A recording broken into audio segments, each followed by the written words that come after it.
Aloha, aloha, aloha everyone. Update sa Harden di Canor.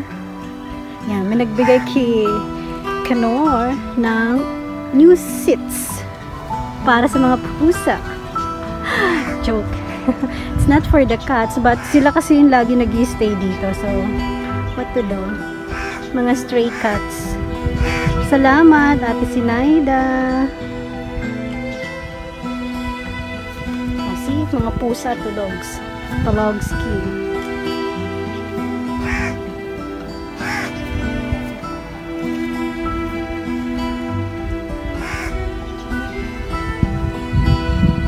Basura, ang dami kong nakuha ang basura. Dito lang siya sa inside.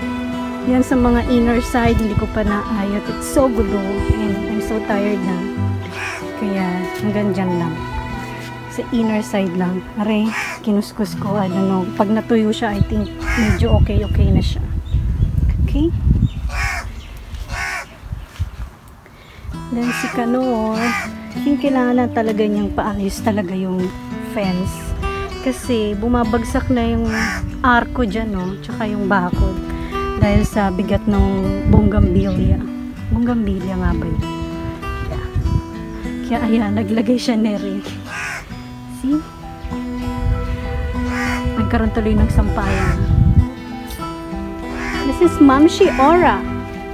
Hi, Mamshi Aura. And this is Rowa. And this is Ori. Where is Ara? Yung nawawala si Rao, yung full black. Diba? Ote, eto na. Yung iba hindi pa namin na-set up kasi masyado pang busy si Mang Canor. Kaya yan na lang muna for the meantime.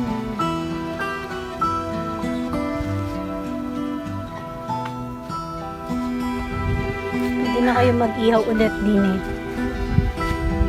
Doon makalat, di ko na-video. It's super kalat. Doon ko pinaglalagay lahat ng mga nakuha kong kalat din eh. Okay? So, that's it. Let's see. Diba?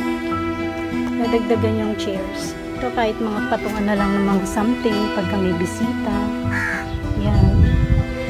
Diyan sila uupo mga bisitas. Ay nadagdagan din yung center table. Nagising si Buntis. Hi Buntis! Okay, that's all for now. See you when I see you.